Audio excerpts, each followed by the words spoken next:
விஜயகாந்தினுடைய இந்த இறுதி ஊர்வலத்திற்கான அந்த பணிகள் தற்போது நடைபெற்றுக் கொண்டிருக்கிறது. தீவுத்திடலிலிருந்து தேமுதிக அலுவலகம் நோக்கி தற்போது இந்த இறுதி ஊர்வலத்திற்கான ஏற்பாடுகள் எல்லாம் செய்யப்பட்டு விஜயகாந்த் அவர்களுடைய உடல் கொண்டு வரப்படுகின்றது. நாம் திரையிலே பார்க்கின்றோம். ஒருபுறம் விஜயகாந்த் அவர்களுடைய உடல் பூந்தமல்லி நெடுஞ்சாலையிலே பொதுமக்கள் புடைசூழ வந்து கொண்டிருக்கிறது. மற்றொரு புறம் அரசு துறை சார்பிலே அரசு மரியாதை செய்யப்படும் என்று அறிவிக்கப்பட்டிருக்கக்கூடிய நிலையில் காவல்துறையினுடைய அந்த குழுவினர் தற்போது வந்திருக்கிறார்கள். துப்பாக்கிகளை கையில் ஏந்தியபடி அவர்கள் வந்து தேமுதிக அலுவலகம் கோயம்பேட்டிலே காத்திருக்கிறார்கள்.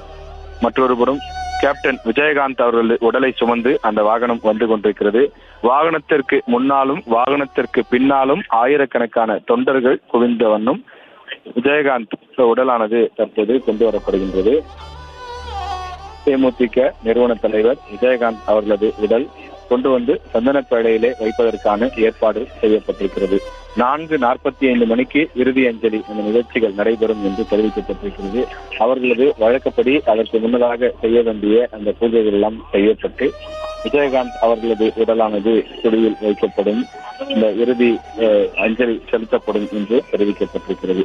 இன்னும் சற்று நேரத்தில் சென்னை கோயம்பேட்டில் இருக்கக்கூடிய தேமுதிக அலுவலகத்திற்கு தமிழக முதலமைச்சர் வர இருக்கின்றார் என்ற தகவல் வெளியாகி இருக்கிறது. முதலமைச்சர் வருவதற்கு தேவையான ஏற்பாடுகள் ஒருவரும் செய்யப்பட்டிருக்கிறது. அதாவது தீவுத்திடலிலிருந்து தேமுதிக அலுவலகம் 12 கிலோமீட்டர் தான். அதிகபட்சம் ஒரு அரை மணி நேரத்தில் வந்து விடலாம். ஆனால் இந்த அங்கிருந்து உடல் புறப்பட்டு இந்த அரை மணி நேரம் ஆகியிருக்கக்கூடிய சூழ்நிலையில் ஒரு சில கிலோமீட்டர் மட்டுமே தற்போது கடந்திருக்கின்றது. தொடர்ந்து நாம் பார்க்கின்றோம். கண்ணு கெட்டிய தூரம் வரை மக்கள் இருக்கக்கூடிய அந்த காட்சிகளை நம்முடைய ஒளிப்பதிவாளர் காண்பிக்கின்றார். மக்கள் வெள்ளத்திலே மிதந்தபடி கேப்டன் விஜயகாந்த் அவர்கள் வந்து கொண்டிருக்கிறார். நேற்றைய தினம் காலை அவர் கொரோனா தொற்றின் காரணமாக உயிர் பிரிந்ததாக தேமுதிக சார்பில் அறிவிக்கப்பட்டது. கேப்டன் விஜயகாந்த் பொறுத்தவரையிலே தமிழ்நாட்டினுடைய எதிர்க்கட்சி தலைவராக இருந்தவர். திரைத்துறையிலே கலைத்துறையிலே ஒரு மிகப்பெரிய ஒரு சாதனையை படைத்தவர். அவர் வந்து சினிமா துறையிலே குறிப்பாக நடிகர் சங்கத்திற்கு பொறுத்தவரையிலே நடிகர்கள் பேசும்போதெல்லாம் குறிப்பிடுவார்கள், நடிகர் சங்கம் இன்றைக்கு ஒரு நல்ல நிலைமையில் இருக்கிறது என்று சொன்னால் அதற்கு அடித்தளமிட்டவர் கேப்டன் விஜயகாந்த் என்று குறிப்பிடுகிறார்கள். ஏனென்றால் நடிகர் சங்கம் கடனிலே இருந்தது. அந்த கடனை அடைத்ததோடு மட்டுமில்லாமல் அதில் சில கோடி ரூபாய் வைப்பு தொகையும் வைத்து சென்றவர் தான் கேப்டன் விஜயகாந்த். தான் எடுத்த அத்தனை முயற்சிகளிலுமே அவர் வெற்றி பெற்றவராக தேர்ந்தெடுக்கின்றார். ஒரு சாதனை மனிதர் என்று சொல்லி அவருக்கு பார்த்து கண்ணீர் எடுக்கின்றார்கள். கேப்டன் விஜயகாந்த் பொறுத்தவரையிலே ஏழை எளிய மக்களுக்காக எப்போதும் குரல் கொடுக்கக்கூடியவர். அவர் ஒரு யதார்த்தமான மனிதர்.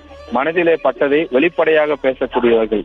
நாம் இப்படி பேசினால் இவர்கள் கோபித்துக் கொள்வார்களே என்பதெல்லாம் கிடையாது.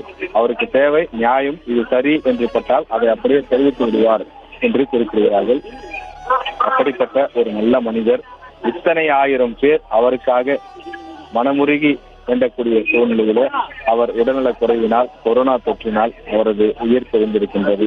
நேற்றைய தினம் அவர் உயிர் பிரிந்ததாக மருத்துவமனை சார்பில் அறிவிக்கப்பட்ட நிலையில் முதலில் அவரது இல்லத்திலும் அதன் பிறகு கட்சி அலுவலகத்திலும் கொண்டு வந்து அவரது உடல் வைக்கப்பட்டு மரியாதை செய்யப்பட்டது. ஆனால் தேமுதிக அலுவலகத்தில் பொதுமக்கள் ஆயிரக்கணக்கான மக்கள் வந்து அந்த அஞ்சலி செலுத்துவதற்கு போதுமான இடவசதி இல்லை என்பதனால் சென்னை தீவுத்திடலில் தமிழக அரசு ஏற்பாடு செய்து கொடுத்து அந்த இடத்தில் விஜயகாந்த் அவர்களது உடல் இன்று காலை 6 மணியிலிருந்து 10 மணி வரை இறுதி அஞ்சலி செலுத்தக்கூடிய நிகழ்வுக்கு வைக்கப்படும் என்று தெரிவிக்கப்பட்டது. ஆனால் கட்டுக்கடங்காத மக்கள் கூட்டம் இருந்த காரணத்தினாலே 1 மணி நேரம் என்பது இன்னும் கூடுதலாக மாற்றப்பட்டு சுமார் 3 மணி வரையிலே தொடர்ந்து பொதுமக்கள் அஞ்சலி செலுத்தக்கூடிய நிகழ்ச்சி என்று நடைபெற்றது. இறுதியாக தமிழக ஆளுநர் அவர்களும் வந்து இறுதி அஞ்சலி செலுத்தினார்.